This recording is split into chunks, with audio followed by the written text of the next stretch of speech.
तो देखिए, प्रारंभ करते हैं हमारे पहले प्रश्न से। वही शर्त क्या है? पेन, पेपर और जो भी कहता हूं, हर एक शब्द, हर एक वाक्य और हर एक वो फैक्ट जो मैं अभी आपको बताऊंगा वो लिखना है, ठीक है? तो देखिए, पहला प्रश्न क्या है? कौन सा देश स्थल रुद्ध है?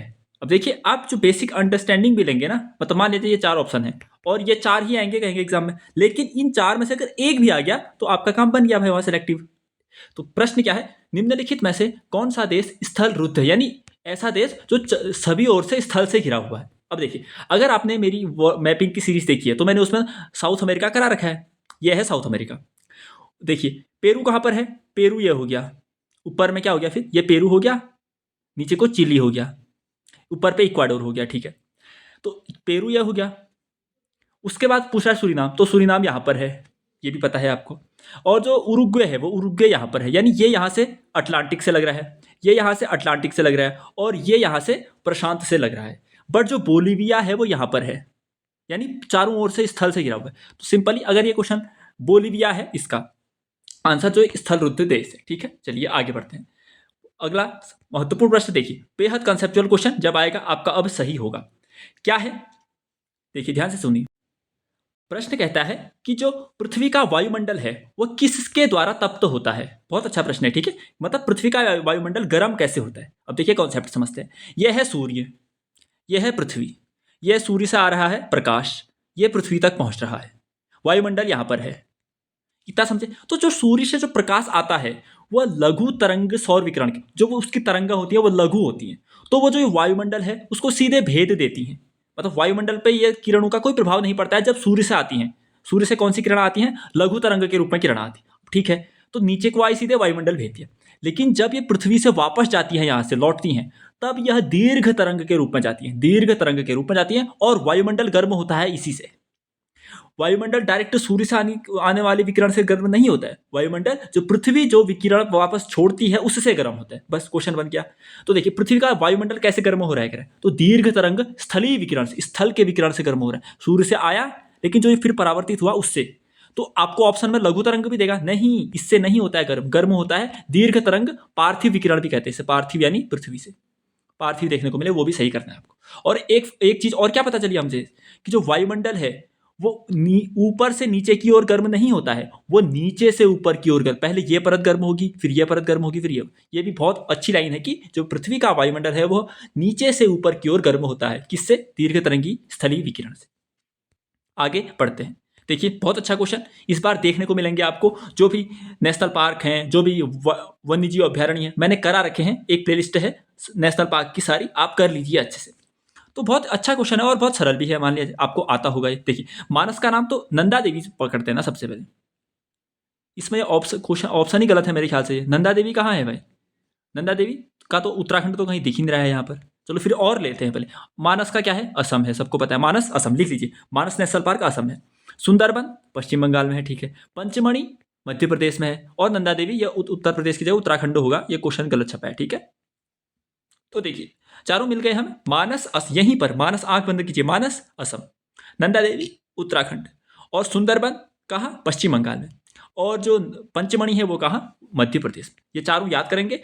यही 4 में से अगर एक भी वहां दिख गया और आपका सही बन गया क्वेश्चन तो कितना अच्छी बात होगी ना ये। चलिए आगे बढ़ते। देखिए, हाँ इन्वायरमेंट वालों, जिसने भी मेरी क्लास देखी है इन्वायरमेंट की, आ जाइए। पारिस्थितिकी निकेत का प्रश्न आ चुका है। मैंने आपको निकेत पढ़ाया था उसमें और बहुत अच्छे से समझाया था कि पारिस्थितिकी निकेत का तात्पर्य है कि उस पर्यावरण में उस जीव की क्या भूमिका है, उसे कहते हैं पारिस्थितिकी निकेत। अब जो काम बाघ कर सकता है वो काम कोई और कर सकता है? नहीं कर सकता है। बाघ के जैसा फंक्शन और कोई नहीं निभा सकता पर्यावरण में। तो देखिए, स्टेटमेंट पढ़ते हैं। ये जो लंबे स्टेटमेंट है, पढ़ने की आदत डालिएगा। ऐसे क्वेश्चन आएंगे तो कभी घबराएंगे नहीं। पारिस्थितिकी निकेत क्या है? यह उन स्थितियों की श्रेणी का प्रतिनिधित्व करता है जो संसाधनों के उपयोग और पारिस्थितिकी तंत्र में उसकी कार्यात्मक भूमिका को सहन कर सकते। ठीक है, कार्यात्मक भूमिका मैंने बताया था कि उसका क्या कार्य है, उसमें क्या भूमिका हुआ है। प्रत्येक प्रजाति का जो एक अलग स्थान होता है, पारिस्थितिकी निकेत के संबंध में कह रहा है कि प्रत्येक प्रजाति का यह अलग होता है। तो बात तो सही है भाई। बाघ का जो पारिस्थितिकी निकेत है वो हिरण का नहीं होगा, जो हिरण का है वो बकरी का नहीं होगा। तो हर एक जीव का पारिस्थितिकी निकेत अलग होता है, यानी उसकी भूमिका अलग है और पर्यावरण में जो उसकी भूमिका हुई पारिस्थितिकी निकेत है। समझ आ गया दोनों को? तो ये की कभी भूलना मत, इसका आंसर है ए और बी दोनों। चलिए आगे बढ़ते हैं। अगला प्रश्न है, बस एसडीजी से आ गया, यहीं पर रटते हैं एसडीजी। बहुत ही महत्वपूर्ण है। देखिए, एसडीजी टोटल 16 है। मैं आपको रिवाइज करा रहा हूं, ध्यान से यहीं पर पढ़ के जाना है। स्टोरी के फॉर्म में बताऊंगा। टोटल एसडीजी 17 है, ठीक है। तो सबसे पहला जो एसडीजी है, एसडीजी यानी सतत विकास लक्ष्य, जो यूएनईपी है, यूनाइटेड नेशन इन्वायरमेंट प्रोग्राम, उसने 2030 तक ये सतत विकास लक्ष्य को प्राप्त करने का लक्ष्य रखा है। तो देखिए, पहले सबसे पहले क्या है, सबसे पहले गरीबी। एक गरीब व्यक्ति है, मैंने आपको पहले भी समझाया है। अब गरीब है तो उसे भूख लगेगी, भूखमरी होगी उसमें, क्यों? क्योंकि गरीब है, खाने के लिए है नहीं कुछ, तो भूखमरी है। उसके बाद भूखमरी है तो उसका स्वास्थ्य खराब होगा। भूखमरी है तो भाई स्वास्थ्य ठीक नहीं हो पाएगा उसका।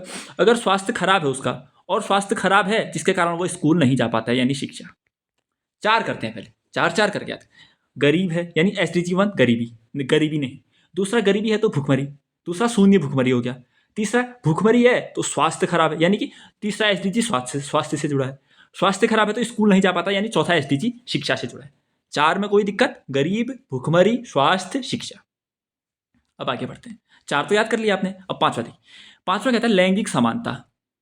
पांचवा यानी पुरुष और किसी जेंडर के बेस पे, पुरुष, महिला, ट्रांसजेंडर, जो LGBTQI+ समूह है, उसके लिए कोई भेदभाव नहीं होगा, यानी लैंगिक समानता होगी। पांचवा एसडीजी लैंगिक समानता कहते हैं। फिर छठा कहता है जल, जल और स्वच्छता, हमारे पास बेहतर जल हो और स्वच्छता हो। और सातवां कहता है अच्छी ऊर्जा। देखिए, पहले से गरीब, भूखमरी, स्वास्थ्य, शिक्षा। पांचवा लैंगिक समानता, छठा जल, सातवां ऊर्जा। याद करने यहीं पर, सातवां ऊर्जा हो गया।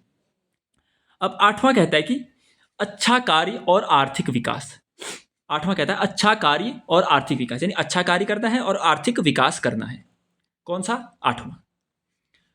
देखिए, पांचवां लैंगिक समानता, छठा जल, सातवां ऊर्जा, आठवां अच्छा कार्य और आर्थिक विकास। बोलोगे 10 बार तभी याद होगा, ऐसे अच्छा हो रहा है, अच्छा हो रहा है करके नहीं चलेगा साथियों, ठीक। फिर नौवां होता है बुनियादी ढांचा, बेहतर जो इंफ्रास्ट्रक्चर कहते हैं, जैसे सड़कें, ये वो सब, बुनियादी ढांचा बेहतर हो, वो 9 में है। और 10 में है असमानताओं में कमी। अब 10 तक याद करनी है कैसे। पहला याद है भूखमरी, गरीबी, भूखमरी, स्वास्थ्य, शिक्षा, लैंगिक समानता। छठा जल, सातवां ऊर्जा, आठवां अच्छा काम, आर्थिक विकास, नौवां बुनियादी ढांचा, 10वां असमानताओं में। पांचवां है लैंगिक समानता, 10वां है असमानताओं में। असमानता तो किसी भी प्रकार की हो सकती है, आय की, सामाजिक असमानता, आर्थिक, राजनीतिक, उसकी। अब हम 11वें में जाते हैं। 11वां कहता है सतत शहरीकरण। जो देख लो अर्बनाइजेशन हो रहा है तो वो ढंग से हो, इतना ऐसा ना हो कि इन्वायरमेंट को हार्म करे, किसी चीज को हार्म करे, तो सतत शहरीकरण है। 12वां है सतत उपभोग व खपत, यानी जो उत्पादन कर रहे हैं, उपभोग सतत करना है। जब हम कहते हैं ना सतत विकास की, संसाधनों का ऐसा उपयोग करें जो आने वाली पीढ़ियों के लिए भी संरक्षित रखें हम, तो सतत उपभोग आ गया 12 में। 11वां सतत शहरीकरण, 12वां सतत उपभोग। बस अब 13वां तो बहुत सरल है। 13वां है जलवायु परिवर्तन के लिए कार्रवाई, जलवायु परिवर्तन के लिए कार्रवाई। 14वां है पानी पर जीवन। 15वां है भूमि पर जीवन। बस इतने ही। 16वां हो गया कि इन लक्ष्यों को हम साथ में प्राप्त करेंगे, ऐसा। देखिए, मैंने बताया 11वां सतत शहरीकरण, 12वां सतत उपभोग, 13वां जलवायु परिवर्तन के लिए कार्रवाई, 14वां पानी में जीवन, 15वां भूमि पर जीवन। हो जाएंगे ये याद? फिर से रिवाइज करेंगे, ठीक है। चलिए, अब देखिए, 10वां मैंने क्या कहा? असमानताओं में कमी कहा, ठीक है भाई। 13वां क्या कहा? जलवायु परिवर्तन। 14वां क्या था? जल के नीचे जीवन, पहले जल फिर पानी, पानी पर जीवन, सॉरी, फिर 15वां भूमि पर जीवन।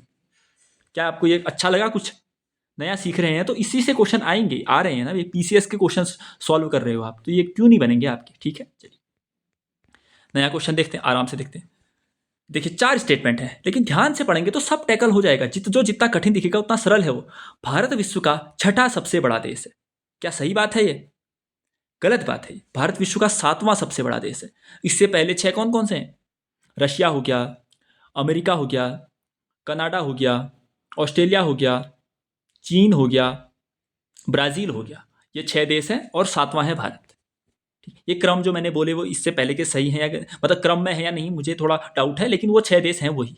कौन कौन? रूस, अमेरिका, कनाडा और ऑस्ट्रेलिया, ब्राज़ील, चीन, फिर भारत 7वें में। ठीक है, चलिए अब देखते हैं। संसार का 2.4 क्षेत्र भारत के पास है। क्या ये बात सही है? बिल्कुल सही बात है। टोटल देखते हैं, भारत की आबादी कितनी है अभी विश्व की? विश्व की कितना प्रतिशत है भारत की आबादी? 18% के 18.5% के आसपास। विश्व का क्षेत्रफल कितना है भारत के पास? 2.4% के आसपास। विश्व के में जितने भी जल संसाधन है उसका भारत के पास कितना प्रतिशत है? 4%। ये आंकड़े याद रखिएगा। आबादी लगभग लगभग है, आबादी 18.5%, क्षेत्रफल है लगभग 2.4%, जल संसाधन है लगभग 4% भारत के पास। ठीक है, चलिए देखिए, कर्क रेखा देश के बीच से गुजरती है जो अक्षांशीय विस्तार को 2 भागों में बांटती है। ठीक है, क्या आपने भारत का नक्शा देखा है? नीचे का बना देता हूं मैं केवल। ये तो कर्क रेखा ऐसे जाती है ना, तो देखिए जो अक्षांशीय विस्तार को कर्क रेखा देश के बीच से गुजर रही है भाई, ठीक है, और 2 भागों में बांट रही है, एक ये स्टेटमेंट तो सही हो गया, आपको पता है। अब आपको कमेंट में ये लिखना है कि कर्क रेखा भारत के कितने राज्यों से होकर जाती है और वो राज्य कौन कौन से, अवश्य लिखना है। ठीक है, चलिए चलिए, ये गलत हुआ था क्योंकि 7वां था, ये सही हो गया था, ये भी सही हो गया। अगला देखते हैं, भारत पूरी तरह से उष्णकटिबंधीय क्षेत्र में शामिल है। अब अगर आपके कंसेप्ट ठीक हैं तो आपको पता है उष्णकटिबंध क्या होता है। ऐसे देश जो कर्क और मकर रेखा के बीच में आते हैं उन्हें कहते हैं उष्णकटिबंधीय क्षेत्र। देखिए ये हो गया भूमध्य रेखा, ऊपर वाली हो गई कर्क रेखा, नीचे वाली हो गई मकर रेखा। 23.5 डिग्री नॉर्थ, 23.5 डिग्री साउथ। अब भारत क्या है, कह रहा है कर्क रेखा तो भारत के बीच से जाती है ना, यानी कुछ हिस्सा भारत का ऊपर भी जाता ही है। ऐसे है ना भारत, यहाँ पर कुछ ऐसा देखिए, देखिए ये कर्क रेखा जा रही है तो भारत का कुछ हिस्सा ऐसे ऐसे ऊपर है और जो नीचे वाला हिस्सा है वो कर्क रेखा से नीचे है। तो ये कह रहा है कि पूरी तरह से उष्णकटिबंध है। गलत, क्यों? क्योंकि मैंने क्या कहा, कर्क और मकर के बीच में जो क्षेत्र है वो होता है उष्णकटिबंध। जो ऊपर है भारत का वो तो शीतोष्ण कटिबंध है। ध्यान रखें, भारत पूरी तरह से उष्णकटिबंध में नहीं है। भारत का दक्षिण वाला हिस्सा उष्णकटिबंध में है, ऊपर वाला शीतोष्ण कटिबंध में। समझ गए आप? तो ये भी गलत है, ये भी गलत है। बहुत ही अच्छा क्वेश्चन था, 1 से आपके 4 आंसर देख लीजिएगा, 2 और 3 सही है इसमें। आगे बढ़ते हैं। देखिए अब ये क्वेश्चन कह रहा है कि कौन हिमालय पर्वत श्रेणी में अवस्थित है। आपको देखने में बहुत कठिन लगेगा क्वेश्चन, ध्यान से सुनिए, यही आदत आपका एग्जाम क्वालिफाई कराएगी साथियों, तो ध्यान से यहाँ पर फोकस रहना है आपको। हिमालय वाली पर्वत श्रेणियां हैं जो हिमालय, महान, लघु, मध्य हिमालय, हिमाद्री पड़ते हैं, जो उसमें से कौन कौन शामिल है। अब मैंने चो ओमू, लोहुत से तो फिर भी सुना है, चो ओमू तो कभी नहीं सुना है भाई। क्या मैं ये क्वेश्चन सही कर पाऊंगा? देखते हैं। क्या आपने अन्नामलाई नाम सुना है?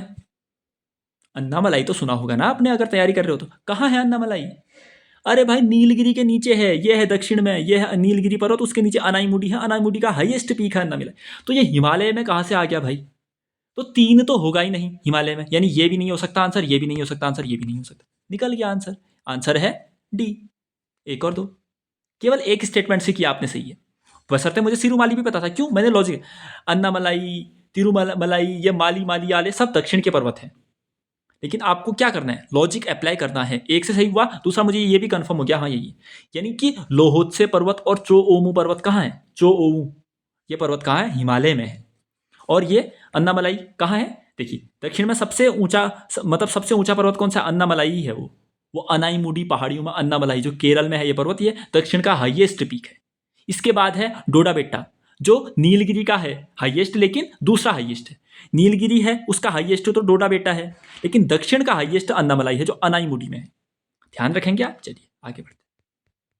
अब देखिए आ गया इन्वायरमेंट वालों। इन्वायरमेंट की जो मैंने क्लास कराई, इतनी मास्टर क्लास है ना, आपके सारे इन्वायरमेंट या पीसीएस के क्वेश्चंस लेके आ रखा हूँ, सब के सब इसी बार के हैं, पुराने हैं, एमपी के हैं, यूपी के हैं, सारे इन्वायरमेंट के अधिकांश क्वेश्चन आपके एक ही वीडियो से बनेंगे जो मैंने करा रखी है। तो उस वीडियो को तो कभी स्किप करना ही मत, उसका हर एक अक्षर याद कर। तो पर्यावरण परिरक्षण एक्ट कब का है? तो मैंने परिरक्षण कहे, संरक्षण कहे, 1986 का है भाई। 1977 का कौन सा था? जल वाला। और 1981 का कौन सा? वायु वाला। मैंने कहा था जल वायु, जल वाला 1974 का, वायु वाला 1981 का, और पर्यावरण संरक्षण अधिनियम 1986 का। आगे बढ़ते हैं। ये भी एक कराया था मैंने। डीडीटी क्या है? इसका फुल फॉर्म है डाइक्लोरो डाइफिनाइल ट्राइक्लोरो एथेन। तो ये है क्या? मैंने तब ही बताया था आपको, ये एक ऐसा प्रदूषक है जो अपघटन नहीं होता है, जिसका ये अजैव अपघटन, ये जैव अपघटनी कौन से हो गए? जैसे कि जैव अपघटनी हो गए जो अवशिष्ट होते हैं, जैसे कोई मलमूत्र हो गया जैसे, या फिर कपड़ा हो गया कोई ऐसे, या फिर अपशिष्ट हो गया घरेलू, वो तो जैव अपघटन हो जाते हैं। लेकिन डीडीटी का अपघटन नहीं होता है, कांच का अपघटन नहीं होता है, प्लास्टिक का अपघटन नहीं होता। तो ये अजैव अपघटनीय प्रदूषक है। ये लिख लीजिए, बहुत इंपॉर्टेंट क्वेश्चन। डीडीटी का फुल फॉर्म क्या है पहली बात, और ये क्या है? ये एक अजैव अपघटनीय प्रदूषक है। ठीक है, चलिए आगे बढ़ते हैं।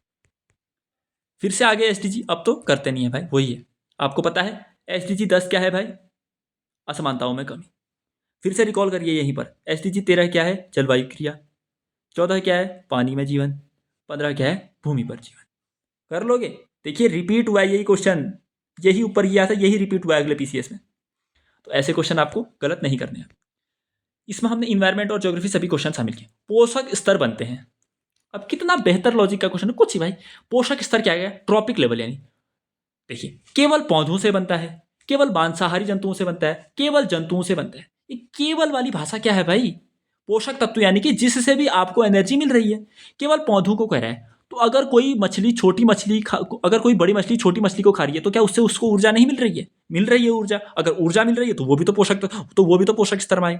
ऐसे केवल मांसाहारी जंतु देखिए, तो जो शाकाहारी पेड़ पौधे हैं उसको खाकर ही तो इन्हें एनर्जी मिल रही, तो वो नहीं आएंगे क्या इसमें? केवल जंतु कह रहा है, तो क्या पक्षी नहीं आएंगे इसमें? पक्षियों को नहीं खाता है कोई, पक्षी किसी को नहीं खाते हैं। तो इसका अर्थ है खाद्य श्रृंखला में जितने भी जीव संबद्ध हैं वो आते हैं पोषक स्तर में। ये तो सिंपल सा लॉजिक वाला क्वेश्चन था ना। आपने केवल केवल केवल कैसे हो सकता है भाई, और भी तो हो ही सकते हैं। तो पोषक स्तर यानी कि जो खाद्य श्रृंखला में जो भी जीव आते हैं वो पोषक स्तर में शामिल होते हैं। अब साथियों आ जाइए, इन्वायरमेंट की जिसने क्लास मेरी ढंग से पढ़ी है ना, और फिर भी आपके क्वेश्चन गलत हो रहे तो फिर क्या ही कहूँ भाई। ये भी कराया है मैंने, एक्स सीटू और इन सीटू कंजर्वेशन कराया, यानी बाह्य स्थानीय और स्व स्थानीय कंजर्वेशन कराया था मैंने। तो राष्ट्रीय उद्यान जो आनुवंशिक विविधता का रखरखाव करता है वो कैसा संरक्षण है, बताइए मुझे, यहीं पर बताइए, जिसने भी पढ़ा है। मेरी इन्वायरमेंट की क्लास देखी है? नहीं देखी है तो फिर तो क्या ही पूछूं आपसे। तो राष्ट्रीय उद्यान इन सीटू है, स्वस्थाने है। स्वस्थाने में और क्या थे, राष्ट्रीय उद्यान, wild life sanctuaries, biosphere reserve, tiger reserve, ये सब इन सीटू थे। एक्स सीटू क्या है, जिसको हम एक स्थान से दूसरे स्थान पर ले जा सकते हैं, जैसे कि हो गया क्रायो प्रिजर्वेशन तकनीक बताया था, जीन बैंक बताया था, सीड बैंक बताया था मैंने, और ऐसे ही अन्य भी बताए थे मैंने, उसमें बताए थे ना। तो देखिए कितने महत्वपूर्ण क्वेश्चन है, ध्यान रखना। इसका आंसर क्या है, इन सीटू है राष्ट्रीय उद्यान, यानी कि राष्ट्रीय उद्यान नंदा देवी राष्ट्रीय उद्यान को उठाकर आप कहीं दूसरी जगह नहीं स्थापित कर पाओगे। ठीक है, चलिए देखिए, भारत के किस राज्य भाग में हंगुल नामक हिरण मिलता है? अब ये आपको फैक्चुअल क्वेश्चन है। यह मिलता है जम्मू कश्मीर में, एक नेशनल पार्क है हेमिस नेशनल पार्क, वहाँ कश्मीरी स्टेग या हंगुल कहते हैं इसे, वो जम्मू कश्मीर में है। हंगुल कहाँ मिलता है, जम्मू कश्मीर में मिलता है। चलिए हेमिस नेशनल पार्क है वो। आ गया जल वाला एक्ट, बताओ भाई, पीसीएस के क्वेश्चन करा रहा हूँ आपको, यही तो क्वेश्चन है, अगर ढंग से किया है तो सब करोगे भाई। इन्वायरमेंट के अधिकांश क्वेश्चन होंगे आप। तो जल वाला एक्ट कब का, 1974 का, बताया था आपको। लोटिक पारिस्थितिकी, एक और कॉन्सेप्ट मिल गया आपको जो मैंने कराया नहीं था नोट्स में, चलिए कर लेते हैं। लोटिक पारिस्थितिकी तंत्र क्या है? तो देखिए दो तरीके के पारिस्थितिकी तंत्र, एक लोटिक, एक लैंटिक। ट्रिक क्या है पता है, ये मैंने 2018-2019 में जब मैंने 12th पास किया तभी मैंने अपने लिए ट्रिक बनाई कि लोटिक मतलब होता है लौटना। मैंने कहा था ऐसा होता है, नहीं होता है मुझे नहीं पता। लोटिक का अर्थ है लौट रहा है, ऐसा मैंने समझा। तो लोट यानी कि जो चीज लौट रही है यानी आगे बढ़ रही है वो लोटिक है, जो नहीं बढ़ रही है वो लोटिक नहीं है बस। तो तालाब, तालाब का पानी क्या आगे बढ़ता है, मुझे बताइए? नहीं बढ़ता है। दलदल, दलदल का पानी आगे बढ़ता है? नहीं बढ़ता है। धसाऊ क्षेत्र, जो धसा हुआ क्षेत्र है, मार्शी एरिया है, यानी ये सब चीजें हैं, स्थिर हैं ये। लेकिन नदी का पानी आगे बढ़ रहा है। अगर यहां पर वो पूछता महासागरीय धारा लिख देता तो क्या उसका पानी आगे बढ़ रहा है? हाँ बढ़ रहा है, तो धारा भी लोटिक में आएगी। यानी ऐसा द्रव्य पदार्थ जो, ऐसा द्रव्य इकोसिस्टम, ऐसा जल वाला इकोसिस्टम जो आगे है, गतिमान है, वो लोटिक में आएगा, जो नहीं है वो लैंटिक में आएगा। अगर कभी पूछते आपको जैसे, हाँ ये दलदल तालाब पूछ लिया, तालाब क्या है, तालाब लैंटिक है साथियों, क्योंकि ये स्थिर है। बट नदी क्या है, लोटिक है। बहुत ही सरल क्वेश्चन। अब देखिए आपका लॉजिक कैसे काम करता है, यहां पर समझ आएगा। गैर पारंपरिक ऊर्जा स्रोत क्या है? ऐसे क्वेश्चन कभी मॉक टेस्ट में नहीं मिलेंगे आपको, कभी भी। तो गैर पारंपरिक, देखिए सबसे पहले मुझे बताइए पारंपरिक ऊर्जा के स्रोत क्या है? पारंपरिक यानी कि ऐसे ऊर्जा के स्रोत जो हम सदियों से उपयोग करते आ रहे हैं। बताइए मुझे, क्या सदियों से हम जो आजकल सोलर लाइटें जल रही हैं उसका उपयोग हम सदियों से करते आ रहे हैं? नहीं, वो तो आजकल लेके आए। सदियों से हम किसका उपयोग कर रहे हैं? मिट्टी तेल का उपयोग कर रहे हैं, कोयले का उपयोग कर रहे हैं, पेट्रोल, इंजन, ईंधन, इन सब का उपयोग कर रहे हैं। तो ये हो गए पारंपरिक संसाधन।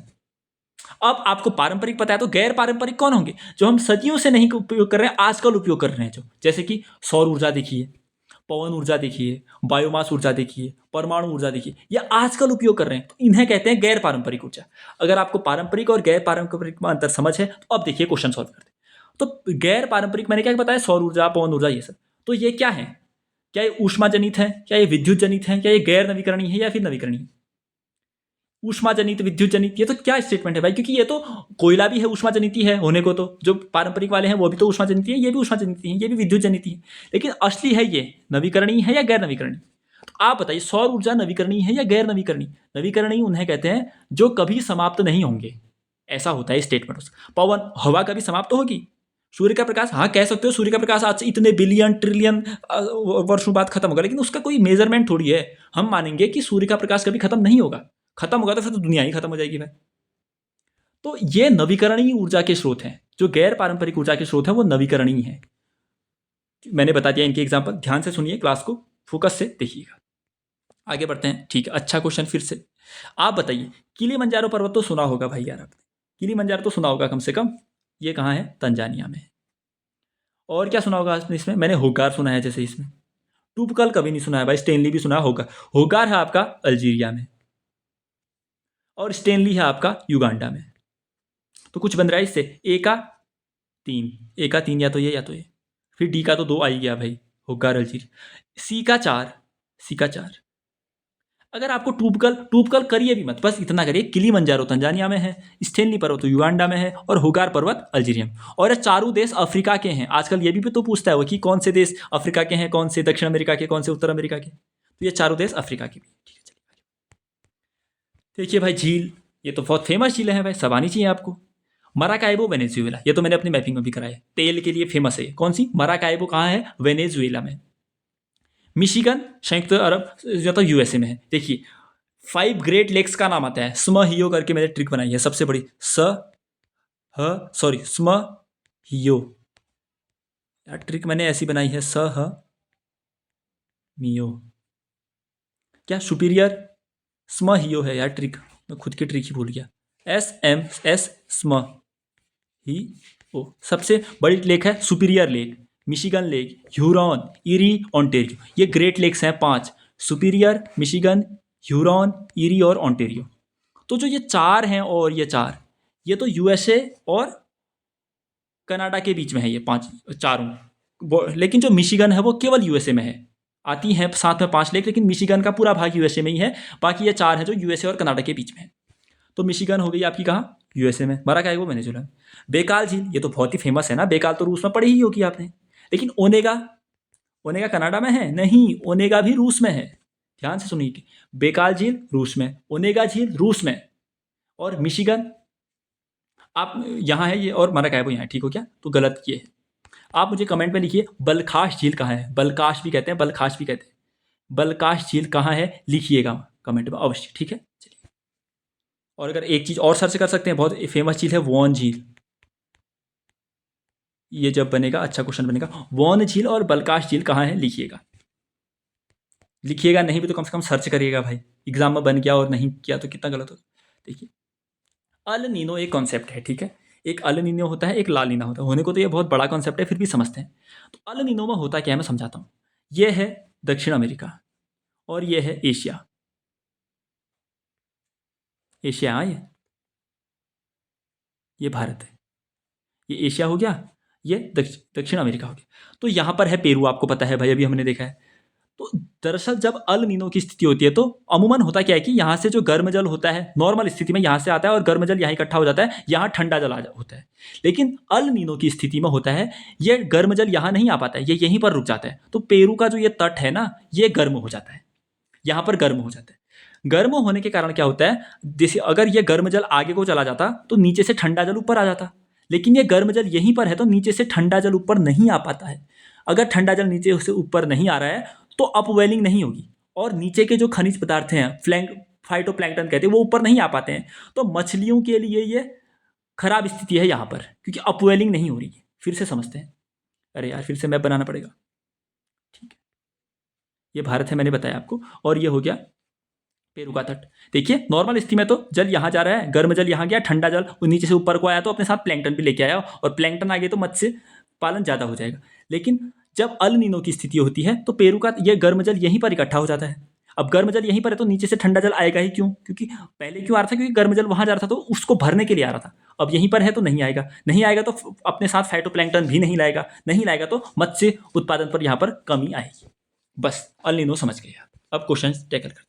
अल नीनो में पूर्वी प्रशांत क्षेत्र में पेरू के तट पर गर्म धाराओं का प्रकट होना पाया जाता है। ये देखिए, ये प्रशांत महासागर था, ये था, तो ये पूर्वी प्रशांत ही तो हुआ, पश्चिमी प्रशांत तो ये हुआ, तो ठीक तो है भाई, पूर्वी प्रशांत गर्म हो गया कह रहा है, सही बात है भाई। यह गर्म धारा पेरू के तट पर पानी के तापमान को इतना डिग्री बढ़ा देती है जिससे समुद्र में प्लैंकटन की मात्रा बढ़ जाती है। अब देखिए, क्या प्लैंकटन की मात्रा बढ़ती है? नहीं, प्लैंकटन की मात्रा कम हो जाती है, क्योंकि अपवेलिंग हो ही नहीं रही है। अगर गर्म जल हटता तभी ठंडा जल ऊपर को आता, वही प्लैंकटन लाता, लेकिन गर्म जल हट ही नहीं रहा है तो प्लैंकटन ऊपर को नहीं आएंगे। ये स्टेटमेंट गलत है। इस स्टेटमेंट से बहुत ही अच्छा कॉन्सेप्ट वाला क्वेश्चन था। आपको ऐसे कॉन्सेप्चुअल क्वेश्चन सही करते तो फिर तो और से आगे निकलेंगे ही निकलेंगे। ठीक है, चलिए, तो इसमें एक स्टेटमेंट सही, दूसरा वाला गलत। अब बताइए भाई, दक्षिणी गोलार्ध में हवा की बाईं ओर विक्षेपित होने का क्या कारण है? क्या कारण है? सबने पढ़ा होगा, कोरियोलिस फोर्स है भाई। कोरियोलिस फोर्स का मैं बता देता हूँ, अगर आपको दिशा क्या है समझ नहीं आती है तो ऊपर उत्तरी गोलार्ध में तो हवाएं ऐसे मुड़ती हैं, दक्षिणी गोलार्ध में ऐसे मुड़ती हैं, बस। ये कभी भी कोरियोलिस फोर्स का दिशा पूछे तो सबसे पहले ये गोला बनाना है, बीच में रेखा खींचनी है, भूमध्य रेखा होगी, ऊपर को ऐसा बनाना है, नीचे को ऐसा बनाना। अब अगर आपको उत्तरी गोलार्ध का पूछ रहा है तो इस दिशा में ही खड़े हो जाइए, इस तीर की दिशा में। अगर इस तीर की दिशा में होंगे तो ये कौन सी ओर मुड़ रही है? दाईं ओर मुड़ रही है ना, तो उत्तरी गोलार्ध में हवाएं दाईं ओर मुड़ रही है। अगर दक्षिणी गोलार्ध में आप नीचे की ओर ही खड़े होंगे तो ये कौन सा हाथ होगा? बायां हाथ होगा ना, तो हवाएं बाईं ओर मुड़ रही है। समझ में आ गया? बाईं ओर मुड़ रही हैं तो उत्तरी गोलार्ध में मुड़ती हैं दाईं ओर, उत्तरी में, दक्षिणी में मुड़ती हैं बाईं ओर। और किस कारण? कोरियोलिस फोर्स के कारण। चलिए आगे बढ़ते हैं। एजर्सन और रीजन, बहुत शानदार क्वेश्चन। देखिए, आपने पढ़ा है मॉनसून, दक्षिण पश्चिम मानसून वही होता है ना जो जून के महीने में आता है। दक्षिण पश्चिम क्यों कहते हैं? क्योंकि इस दिशा से आता है, तो ये हो गया दक्षिण, ये हो गया पश्चिम, इसलिए इसको दक्षिण पश्चिम मानसून कहते हैं। दिशा देखिए, ऐसे ही तो आता है ना, केरल के तट पर पहले दस्तक देता है, इसलिए इसको दक्षिण पश्चिम कहते हैं। तो दक्षिण पश्चिम मानसून मौसम में तमिलनाडु का तट शुष्क रहता है। आपने सब ने पढ़ा होगा कि जो कोरोमंडल का तट है, यहाँ मानसून के दौरान वर्षा नहीं होती है, यानी दक्षिण पश्चिम मानसून के दौरान वर्षा नहीं होती। यहाँ उत्तर पूर्वी मानसून, जो लौटता हुआ मानसून होता है, उत्तर पूर्वी क्यों? क्योंकि ये उत्तर, ये पूर्व, यहाँ से आ रहा है तो इसे उत्तर पूर्वी कहते हैं, और इसे लौटता हुआ मानसून कहते हैं। तो तमिलनाडु के तट पर उत्तर पश्चिम मानसून यानी लौटते हुए मानसून के दौरान वर्षा होती है। यानी कि ये क्वेश्चन, ये स्टेटमेंट सही है भाई, हाँ भाई नहीं होती। अब क्यों नहीं होती है? कारण दे रहा है, क्योंकि तमिलनाडु तट बंगाल की खाड़ी की शाखा के समानांतर है। ये बंगाल की खाड़ी की शाखा है, ऐसे यहाँ से आ रही है हवाएं, लेकिन यहाँ पे समानांतर है तो हवाएं यहाँ नहीं जा पाती हैं। और दूसरा, दक्षिण पश्चिम मानसून की अरब सागर वृष्टि छाया क्षेत्र में आती है, यहाँ पर वृष्टि छाया भी है और यहाँ से नहीं भी आ रहा है। ये दोनों स्टेटमेंट सही है। क्या कह रहा है देखिए, ध्यान से सुनते हैं।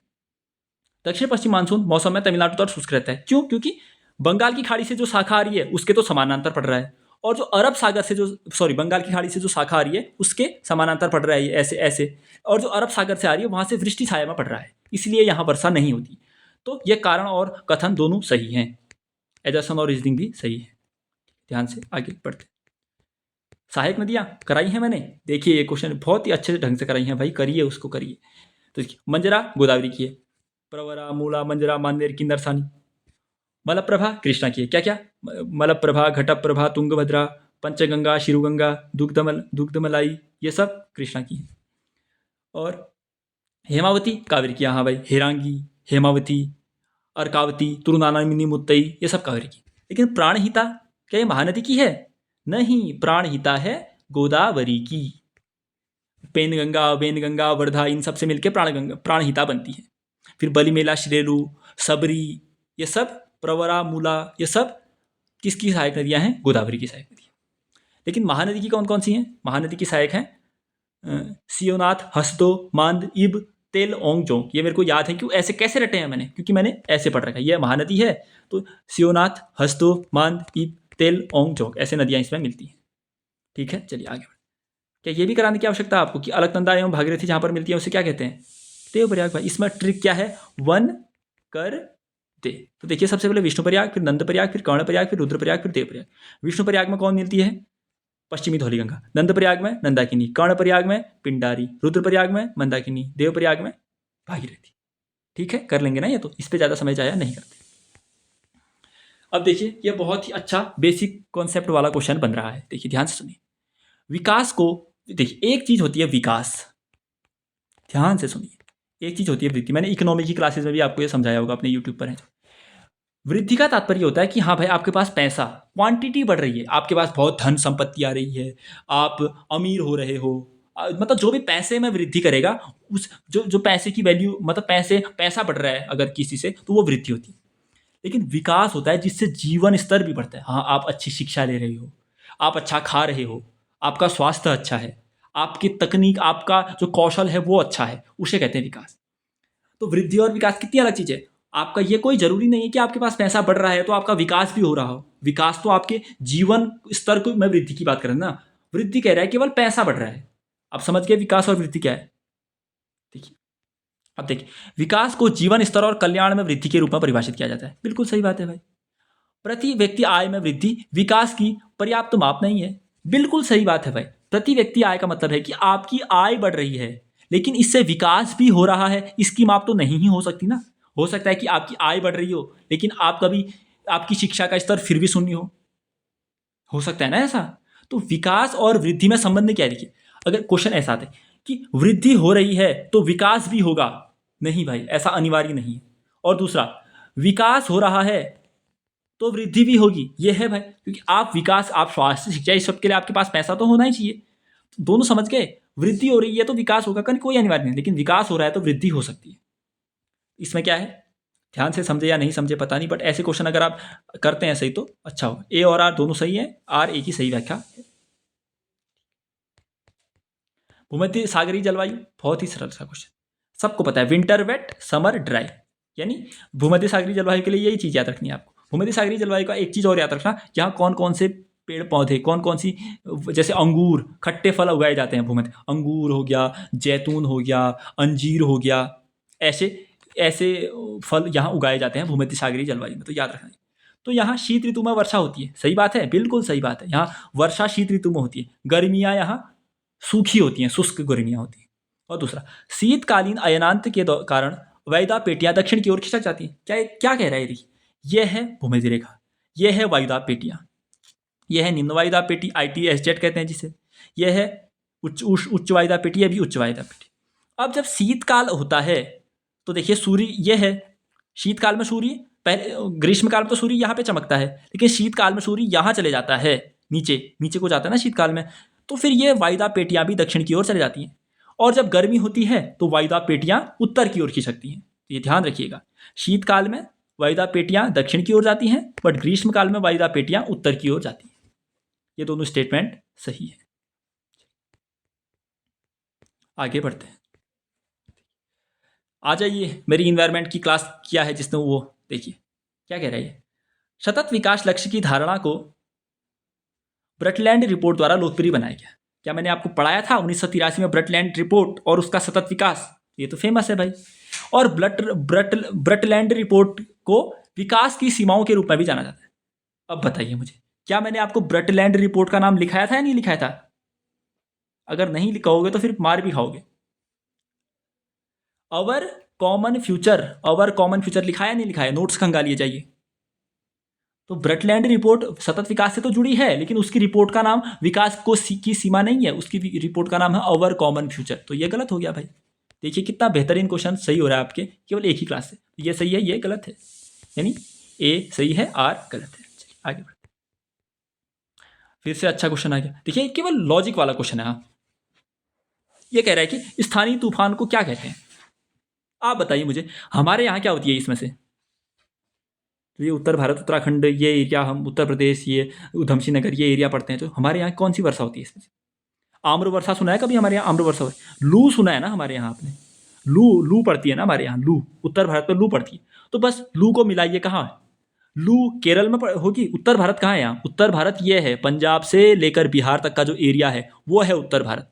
तो लू एक आएगा भाई, डी का एक आंसर, डी का एक है। तो आपका क्वेश्चन बन गया। थोड़ा सा कॉमन सेंस, थोड़ा सा, ये कहाँ होती है काल वैसाखी, कहाँ होती है आम्रवर्षा, कहाँ होती है, कोई मतलब नहीं इससे। बस आपको लू का, देखिए कर्नाटक कह रहा है नीचे, पश्चिम बंगाल यहाँ हो गया, और पंजाब वाला एरिया ये है आपको पता है, और केरल ये हो गया। तो बताइए कहाँ पड़ती है लू, उत्तर भारत में पड़ती है, तो यही तो आएगा इसमें। अगर मान लीजिए आपको नहीं पता था तो फिर भी आप ये क्वेश्चन सही कर ले जाते, लेकिन अब औरों को भी तैयार कर लीजिए। काल वैसाखी होती है आपकी पश्चिम बंगाल में, आम्र वर्षा जिसे चेरी ब्लॉसम कहते हैं, ये होती है केरल में।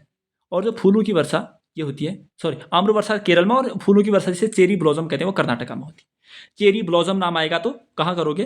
कर्नाटका में करोगे। एक और नाम होता है बोर्डो इचला। बोर्डो इचला ये भी वर्षा का ही नाम है, स्थानीय तूफानी वर्षा, ये असम में होती है। तो आम्र वर्षा कहाँ? केरल में। फूलों की वर्षा जिसे चेरी ब्लॉसम कहते हैं कर्नाटका में। काल वैसाखी पश्चिम बंगाल में। लू उत्तर भारत में। और बोर्डो इचला असम में। ठीक है, चलिए। कपास मुख्यतः खरीफ फसल है। अब आपने कपास का नाम कभी सुना है? खरीफ फसल है, रबी फसल है, तो ठीक है, कपास खरीफ की ही फसल है। और कपास के उत्पादन के लिए 50 से 75 सेंटीमीटर की मध्यम वर्षा की आवश्यकता होती है। हाँ भाई, ये भी सही बात है। कपास मुख्यतः खरीफ की फसल है और इसके लिए इतना ही तापमान आवश्यक है। आप मुझे बताएंगे सबसे ज़्यादा कपास की खेती कहाँ की जाती है? सबसे ज़्यादा कपास की खेती कहाँ की जाती है? लाल मृदा, ठीक है। अब देखिए, आपको पता है मृदा के बारे में, भारत में सबसे ज़्यादा मृदा कौन सी पाई जाती है? जलोढ़ मिट्टी। दूसरी कौन सी? लाल और पीली मिट्टी। तीसरी कौन सी? काली मिट्टी। अब देखिए, पढ़ते हैं। लाल मृदा भारत के दूसरे सबसे मृदा समूह को दर्शाती है। सही बात है भाई, सबसे ज़्यादा जलोढ़ 40%, फिर उसके बाद लाल और पीली मृदा ही मिलती है। दूसरा, लाल मृदा काली मृदा को दक्षिण, पूर्व और उत्तर से घेरे हुए है। अब देखते हैं लाल मृदा, काली मृदा है कहाँ? पहली बात ये है, भारत का मैप बनाते हैं एक बार। काली मृदा का सबसे बड़ा एरिया आपने ये है धारवाड़ रीजन, ये है काली मृदा। हाँ, पूरा। थोड़ा थोड़ा कहीं कहीं और भी मिलेगी। अब और लाल मृदा है ये, मतलब थोड़ा सा ऐसा करना क्योंकि ऊपर पे जलोढ़ मिट्टी आ जाएगी बाकी। ये है लाल, ये है लाल मृदा। तो देखिए, उत्तर से तो घिरा है काली, पूर्व से भी घिरा है और दक्षिण से भी घिरा है, तो ये स्टेटमेंट भी सही है। हाँ, कि लाल मृदा तो दूसरा सबसे बड़ा समूह। ये बहुत टेक्निकल चीज़ बन गई, अगर आपने मैप नहीं देखा है तो नहीं कर पाएंगे, लेकिन फिर भी कर लीजिए। ये काली है, इसके चारों ओर कौन सी है? लाल मिट्टी है। ठीक है, इसका, लेकिन ये एजर्सन और रीजनिंग दोनों ये नहीं आएगा। हाँ, ये नहीं आएगा इसका आंसर, क्योंकि ये भी सही है, ये भी सही, लेकिन ये कोई इसकी व्याख्या थोड़ी कर रहा है भाई। इसमें ये आएगा, दोनों सही है, लेकिन ए आर की सही व्याख्या नहीं करता है। ठीक है, चलिए। आ गया भाई फिर से नेशनल पार्क आ गए। देखिए, सबसे पहले कौन सा पकड़ते हैं? कौन सुमेलित नहीं है, कह रहे राजा जी कहाँ? उत्तराखंड में भाई। पिन वैली किसी ने पढ़ी है मेरी नेशनल पार्क की क्लास? अगर पढ़ा होता तो आपको पता होता। पिन वैली हिमाचल प्रदेश में क्या क्या है? पिन वैली, सिम्बाल बारा, ग्रेट हिमालयन नेशनल पार्क, खीर गंगा, इंदर किला। मुझे अभी तक याद है ये, जबकि मैंने कब से ये नहीं पढ़ी, क्योंकि इतने बेहतर ढंग से रिवाइज कर रखे हैं वो, और इतने अच्छे से प्रेजेंट करके आपको पढ़ा भी रखा है। तो पिन वैली हिमाचल प्रदेश में, बांदीपुर कर्नाटका ठीक है, और सिमलीपाल ओडिशा ठीक है। ये तो देखिए, ये अगर यही भी करके जाते हैं तो आपकी एग्जाम में क्वेश्चन सही बनने की संभावना बनेगी। देखिए, हिमालय अभी भी ऊंचा हो रहा है, क्या सही बात है? ये सही बात है। क्यों? हिमालय वलित पर्वत है, पढ़ते हैं ना आप। अब देखिए कारण क्या कह रहा है उसका। भारतीय टेक्टोनिक प्लेट यूरेशियन प्लेट से टकरा रही है। देखिए, ये है यूरेशियन प्लेट, ये है भारतीय प्लेट, ये दोनों आपस में टकरा रहे हैं, इसीलिए तो हिमालय बढ़ रहा है, इसीलिए हिमालय ऊंचा हो रहा है। और हिमालय किसका एग्जाम्पल है? वलित पर्वत का। वलित पर्वत उसे कहते हैं जो आपस में अभिसरण से बनते हैं, टक्कर से बनते हैं, उन्हें वलित पर्वत कहते हैं। तो हिमालय वलित पर्वत है, अभी भी ऊंचा हो रहा है, और ये इस टक्कर का परिणाम है। तो ये एजर्सन और रीजनिंग भी ठीक हो गया इसका। आगे बढ़ते हैं। अब आ जाइए इन्वायरमेंट वालों, ये तो एग्जैक्ट ऐसा ही कराया था मैंने, और ये पीसीएस 2024 में पूछा गया है, यूपी पीसीएस में। देखिए मैं ये पेपर, अब बताइए क्या होता है। सबसे पहले इसके 7 चरण बताए थे मैंने। सबसे पहले न्यूडेशन, कुछ नहीं था वहाँ पर। फिर वहाँ पर प्रवास होगा, या आक्रमण कहते हैं जिसे हम, दूसरा। फिर वहाँ पर क्या होगा? प्रवास के बाद आस्थापन होगा, फिर स्पर्धा होगी, फिर प्रतिक्रिया होगी, फिर स्थिरीकरण होगा। सबसे पहले क्या होगा? न्यूडेशन, फिर होगा प्रवास या आक्रमण, फिर होगा आस्थापन, फिर होगी स्पर्धा, फिर होगा प्रतिक्रिया, फिर होगा स्थिरीकरण। तो देखिए, सबसे पहले प्रवास, फिर आस्थापन, मतलब इसने कुछ कुछ स्टेप खा रखे हैं बीच में, बट क्रम ये है अभी तक का सही इसमें। ठीक है, ये तो मैंने करा रखा है भाई, जिसको समझ नहीं आ रहा है वो मेरी इन्वायरमेंट की क्लास देखना। फिर से आगे भाई, मानस अभी किया था हमने कहाँ? असम में। सिमलीपाल अभी किया था हमने उड़ीसा में। बस दो तो यही बन गए आपके पीवाईक्यूज। देखिए, अब नोकरेक कहाँ है? हिमालय में है, सॉरी मेघालय में है कहना चाह रहा था मैं। और अगस्ता मलाई कहाँ है? केरल में है। अब ये 8-10 नेशनल पार्क तो यही हो गए। अगर एग्जाम में ऑप्शन भी मिलेंगे तो एक ना एक तो आपको मिल ही जाएगा इसमें से।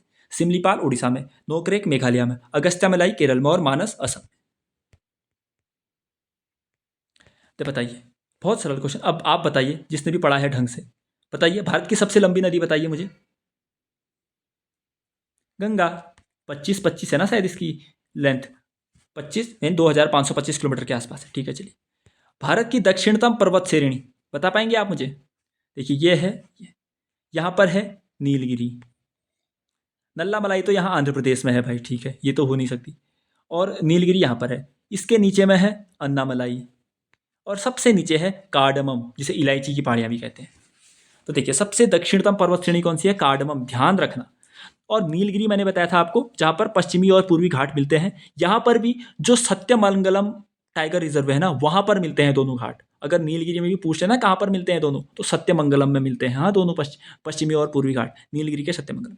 अब नीलगिरी का हाईएस्ट पीक कौन सा है? डोडा बेट्टा, जो तमिलनाडु में है। लेकिन ये दक्षिण भारत का सबसे ऊंचा पर्वत नहीं है, ये नीलगिरी का सबसे ऊंचा पर्वत कह रहा हूँ, जो डोडा बेट्टा है तमिलनाडु। फिर अन्ना अन्ना अन्ना अन्नामलाई पहाड़ियाँ, अनाईमुडी अन्नामलाई पहाड़ियाँ बताई मैंने। इसमें जो अनाईमुडी है वो है दक्षिण भारत का सबसे ऊंचा पर्वत, सबसे ऊंचा अनाईमुडी, फिर डोडा बेट्टा, फिर है कार्डमम की पहाड़ियाँ। नल्लामलाई आंध्र प्रदेश में, नल्लामलाई, पालकोंडा, वेलिकोंडा, ये सब मैंने बताया था पहले। ये क्लासेस भी करा रखी है मैपिंग की, इतनी ज़बरदस्त क्लासेस करा रखी हैं इसी यूट्यूब पर, ज्योग्राफी की प्लेलिस्ट में देखिएगा। आगे बढ़ते हैं। कौन सा राज्य अधिकतम राज्यों से मिलता है? उत्तर प्रदेश मिलता है भाई, सबको पता है। अगर हम चलो खोजने की कोशिश करते हैं किससे लगता है उत्तर प्रदेश। मुझे भी नहीं पता एग्जैक्ट, लेकिन अब मैं सिर्फ जितना मेरा बेसिक्स है उससे। देखिए यहाँ से तो नेपाल है, यहाँ से उत्तराखंड आ जाएगा, और यहाँ से आ जाएगा आपका हिमाचल प्रदेश आ जाएगा। ठीक है, हिमाचल आ गया, और यहाँ से दिल्ली आ जाएगा। ठीक है, दिल्ली आ गया, और हरियाणा का मुझे आइडिया नहीं है, हरियाणा लगता है। चलो यहाँ से शुरू करते हैं, यहाँ से फिर बिहार आ जाएगा। ठीक है, यहाँ से झारखंड आ जाएगा। ठीक है, और झारखंड के बाद यहाँ से एमपी आ गया, मध्य प्रदेश आ गया। ठीक है, यहाँ से फिर छत्तीसगढ़ आ गया। ठीक है, तो कितने हो गए? 1 2 3 4 5 6 7। हरियाणा आता है या नहीं आता? चलिए देख लेना आप। ठीक है, ये आ गया, ये आ गया। ठीक है, ये भी है, छत्तीसगढ़ है, और छत्तीसगढ़ हो गया, बिहार हो गया, झारखंड हो गया, मध्य प्रदेश हो गया, दिल्ली हो गया, उत्तराखंड हो गया, हिमाचल प्रदेश, हरियाणा भी लगेगा। ठीक है, हरियाणा भी लगेगा शायद। ठीक है, चलिए अगला क्वेश्चन है, भारत का दूसरा सबसे बड़ा नदी बेसिन बताइए। फिर सबसे पहले तो आप मुझे बताएं, सबसे बड़ा नदी बेसिन कौन सा है? सबसे बड़ा नदी बेसिन है गंगा का नदी बेसिन, और दूसरा सबसे बड़ा नदी बेसिन है, चलिए मान लिया जाए आपको नहीं पता है कि दूसरा सबसे बड़ा नदी बेसिन कौन, लेकिन आप मुझे बता सकते हैं लॉजिक से कौन सा आंसर लगाओगे आप? सबसे बड़ी नदी कौन सी पढ़ी है आपने इसमें? गोदावरी तो पढ़ी है भाई, तो गोदावरी तो लगाता अगर मैं तुक्का लगाता तो। आपका कॉमन सेंस भी तो, आपको पता भी तो होना चाहिए इसमें। अब आपको नदी कौन सी है बड़ी है इतना आइडिया नहीं है, तो आप नहीं लगा पाएंगे। लेकिन सबसे बड़ी नदी इसमें से गोदावरी है, दक्षिण की गंगा कहते हैं भाई हम इसे, इसलिए। ठीक है, तो सबसे बड़ा नदी बेसिन गंगा का है, दूसरा नदी बेसिन गोदावरी का है, दूसरा बड़ा नदी बेसिन गोदावरी का है। पाक जल डमरू मध्य किनके मध्य स्थित है? ये भारत, ये श्रीलंका, यहाँ पर है पाक जल डमरू मध्य, तो ये भारत और श्रीलंका के बीच में है। ठीक है, देखिए इंटर ट्रॉपिकल कन्वर्जेंट जोन पढ़ा है कभी ये नाम? ITS inter tropical CZ, sorry, convergent zone, ये क्या है फिर? चलिए समझते हैं। ये है पृथ्वी, ये है भूमध्य रेखा, ये है क्या? ये है निम्न वायुदाब, हाँ, यह है उच्च वायुदाब पेटी कर्क रेखा के ऊपर, यह है निम्न वायुदाब, सॉरी ये भी उच्च वायुदाब पेटी मकर रेखा के। तो यहाँ से और यहाँ से जब हवाएं मिलती हैं ना, निम्न वायुदाब पेटी है ये। ठीक है, कहाँ पर है फिर? ये भूमध्य रेखा पर है ये निम्न वायुदाब पेटी। यहाँ से भी हवाएं ऐसे आती हैं, यहाँ से भी हवाएं ऐसे आती हैं, क्योंकि ये निम्न वायुदाब है, और हवाएं कभी भी उच्च वायुदाब से निम्न वायुदाब की ओर चलती हैं।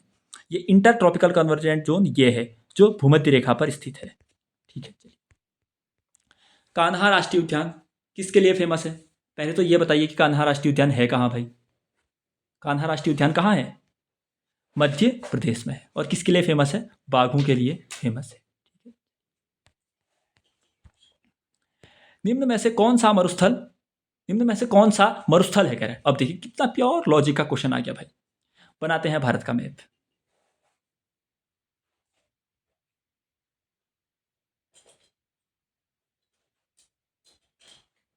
ये भारत का मैप बना लिया हमने। ठीक है, अब देखिए सबसे पहले ये क्षेत्र आइडेंटिफाई करते हैं। गंगा का क्षेत्र कहाँ है भाई? ये है गंगा का क्षेत्र, ये है ना गंगा का क्षेत्र, पता है आपको गंगा क्षेत्र कहते हैं। सिंधु क्षेत्र कौन सा है भाई? यहाँ से आती है ना सिंधु, ये ऐसे ऐसे आती है सिंधु, तो सिंधु क्षेत्र ये मान लेते हैं। असम का क्षेत्र कहाँ हो गया? ये हो गया भाई, मध्य भारत क्या हो गया, ये हो गया भाई। आप मुझे बताइए मरुस्थल कहाँ है इसमें से।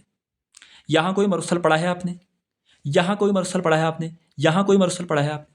हम मरुस्थल एक ही पढ़ते हैं, या तो थार का मरुस्थल पढ़ते हैं जो गर्म मरुस्थल है, या फिर लद्दाख का शीत मरुस्थल पढ़ते हैं। तो कौन सा है इसमें से मरुस्थल? कितना बढ़िया डिजाइन किया क्वेश्चन एग्जाम में। लद्दाख कौन सा मरुस्थल है करके लद्दाख थार नहीं दिया उसने, उसने कहा क्षेत्र दिए कि एग्जाम में बच्चे का लॉजिक उसका कितना गहराई से पढ़ा उसने चीजें, वो देखते हैं। मैपिंग आती है नहीं आती उसे, ये देखते हैं। तो हाँ भाई, सिंधु नदी का क्षेत्र जो है ये लद्दाख वाला एरिया, ये है मरुस्थल, शीत मरुस्थल। कितना बढ़िया क्वेश्चन था यार ये, तभी मैंने इसको शामिल भी किया आपको समझाने के लिए। तो ये है, ऐसे नदी आती तो ये शीत मरुस्थल है, सिंधु नदी क्षेत्र का एरिया जो है मरुस्थल में आता है। ठीक, आगे बढ़ते फिर से देख लेते हैं भाई, आप खुद सोचिए। हाँ चलिए, ये 4 आपदाएं दी हैं और इधर 4 क्षेत्र दिए हैं, कहाँ कहाँ आती हैं। आप बताइए मुझे, सूखा कहाँ पड़ेगा इनमें से? सूखा, ये भारत है, आपको भारत का पहले भारत भी तो अच्छे से जाने, ये भारत है, ठीक है, ऐसे बना देता हूँ अभी। तो ये भारत में सूखा कहाँ पड़ेगा? जहाँ मरुस्थल का एरिया हो। मरुस्थल का एरिया कहाँ है भारत में? ये है। और ये क्या है? ये हो गया उत्तर, ये हो गया पश्चिम। तो पश्चिम वाले एरिया में है ना सूखा, तो ये ठीक ही लग रहा है मुझे, इसको लगा देता हूँ। पश्चिम और मध्य वाले भारत क्षेत्र में सूखा पड़ता है। अब बताइए मुझे, सुनामी कहाँ आती है? सुनामी कहाँ आती है? समुद्र में आती है ना कभी भी सुनामी, मतलब तटीय एरिया में आती है। तो तटीय हिमालय में है कोई तट? उत्तर प्रदेश बिहार में कोई तट है? भारत का दक्षिणी तटीय क्षेत्र कह रहा है, तो सुनामी यहीं तो आएगी हमेशा। यानी 3 का 4, 3 का क्या, 3 का 3 ही है, सॉरी, और इसका 4। अब देखिए 1 का 2 या 1। अब देखिए मुझे ये बताइए, भूकंप कहाँ आता है सबसे ज़्यादा? अभी मैंने कहा जो ये इंडियन प्लेट और यूरेशियन प्लेट आपस में टकरा रही हैं, तो हिमालय और ऊंचा हो रहा है, तभी तो यहाँ भूकंप आते हैं जो हिमालय का क्षेत्र है। क्यों? क्योंकि अभी भी इनमें अभिसरण हो रहा है, यहाँ से प्लेट ऊपर जा रही है, यहाँ से, तो ये आपस में एक दूसरे पर बल डाल रहे हैं। और आपने बाढ़ तो पढ़ा ही होगा, बिहार में सबसे ज़्यादा बाढ़ आता है, उत्तर प्रदेश और बिहार में। तो ये तो सिंपल, आपका लॉजिक या कितना अच्छे से समझिए चीज़ें उससे डिपेंड करता है। अब देखिए फिर से अच्छा क्वेश्चन, बहुत ही अच्छा क्वेश्चन, ये कटक पूछ सकता है कभी भी, ठीक है। देखिए सबसे पहले तो जो मिड ओशियनिक रीज है, यानी मध्य सागरीय कटक पूछे, ये है अटलांटिक में, ये ऐसे है अटलांटिक में, ये जैसे मैं आपको जल्दी बना, ये उत्तर अमेरिका, ये दक्षिण अमेरिका, ये अफ्रीका, ये यूरोप। तो ये अटलांटिक में ऐसे एस के आकार में मध्य अटलांटिक कटक है, ठीक है। अब देखिए अगुलास कटक, आपने अगुलास की धारा भी पढ़ी है हिंद महासागर में, तो ये तो आप सही कर जाएंगे, ये तो ठीक है। वाल्विस कटक, हाँ भाई, ये अंध महासागर, अंध महासागर किसे कहते हैं? अटलांटिक को कहते हैं, हाँ, अंध महासागर, ठीक। कोको कटक, हाँ ठीक है, ये न्यूजीलैंड के आसपास, कोको चाथम, वो प्रशांत में। लेकिन टेलीग्राफ पठार हिंद महासागर में है? नहीं, ये प्रशांत महासागर में है। करिएगा ये क्वेश्चन जरूर। टेलीग्राफ पठार प्रशांत में, कोकोस प्रशांत में, वेल्विस अटलांटिक में, और अगुलास हिंद महासागर। क्रम में लगाइए फिर भाई, भारत की पड़ोसियों से सबसे ज़्यादा सीमा किससे मिलती है उस आधार पर? तो सबसे ज़्यादा किससे मिलती है? हमारी बांग्लादेश से मिलती है सबसे ज़्यादा, आरोही क्रम में कह रहा है, यानी छोटे से बड़े की ओर। तो यहाँ देखिए सबसे बड़ा कौन सा है? बांग्लादेश होना चाहिए सबसे बड़ा, बस, या तो ये होगा आंसर या तो ये होगा आंसर। बांग्लादेश के बाद कौन आता है? चीन आता है, सबको पता है, हमारे पास जो बाउंड्री लगती है। यानी बांग्लादेश से तो 4096 है, फिर 3088 किससे है? चीन से। फिर बताइए नेपाल से या फिर पाकिस्तान से? ऑब्वियसली पाकिस्तान से लगती है हमारी। कितनी लगती है? 3188 है, कुछ ऐसी है जो भी है। तो बचपन MBA करके एक ट्रिक है ना, बचपन MBA, सबसे ज़्यादा बाउंड्री बांग्लादेश, फिर चीन, फिर पाकिस्तान, फिर नेपाल, फिर म्यांमार, फिर भूटान, फिर अफगानिस्तान। तो ये है आंसर इसका, ठीक है। आगे बढ़ते हैं। हिमालय के किस भाग पर करेवा भू आकृति पाई जाती है? करेवा, तो सिंपल सा फैक्ट है, ये याद करना है आपको। करेवा भू आकृति पाई जाती है कश्मीर हिमालय में। और ऐसी एक स्थलाकृति दुआर भी है भाई, वो भी पूछ सकता है, दुआर भी कर लीजिए। दुआर सिक्किम हिमालय में पाया जाता है, जहाँ चाय की खेती होती है। करेवा कश्मीर हिमालय में पाया जाता है, जहाँ केसर, जाफरान की खेती, केसर को ही, केसर की बीज को जाफरान कहते हैं शायद। तो करेवा भूआकृति कश्मीर हिमालय में, जहाँ केसर की खेती होती है। दुआर स्थलाकृति सिक्किम हिमालय में, जहाँ चाय की खेती की जाती है। ठीक, आगे अभी आपने देखा था कौन सा सुमेलित है या नहीं। किलिमंजारो अफ्रीका में पढ़ा था हमने, तंजानिया में। माउंट एकोंकागुआ, अगर आपने मेरी मैपिंग की सीरीज किया तो दक्षिण अमेरिका से ही देखिए कुछ कुछ क्वेश्चन आए हैं। एकोंकागुआ कहाँ है? दक्षिण अमेरिका में ही है, अर्जेंटीना और चिली के बॉर्डर पर। माउंट मैकिनले, ये अलास्का, जो उत्तर अमेरिका है ना, अलास्का अमेरिका में, वहीं है, ये भी ठीक है। लेकिन जो एल्ब्रूस है, एल्ब्रूस होने को तो रूस में है, लेकिन रूस आधा एशिया में है और आधा यूरोप में है, तो रूस का जो यूरोप वाला हिस्सा है एलब्रूस वहाँ है, तो ये एशिया में नहीं है। एलब्रूस पठार रूस जो यूरोप वाला एरिया है उसमें है। इतना याद कर लेना, ठीक है। माउंट मैकिनले यूएसए में ही है, उत्तर अमेरिका में आता है वो। किलिमंजारो अफ्रीका में, एकोंकागुआ दक्षिण अफ्रीका में, और एलब्रूस रूस में यूरोप वाले एरिया में है, ठीक है। चलिए, खनिजों का भंडार किसे कहा जाता है? तो बताइए भाई, किसे कहा जाता है? किसका नाम सुना है खनिजों में आज तक? ऑब्वियसली छोटा नागपुर का पठार भाई। कहाँ है छोटा नागपुर का पठार? ये है भारत, ये है छोटा नागपुर का पठार, ठीक है। आगे बढ़ते हैं। एजर्शन और रीजनिंग। पंजाब, हरियाणा, उत्तर प्रदेश भारत के प्रमुख गेहूं उत्पादक राज्य हैं, कह रहे हैं।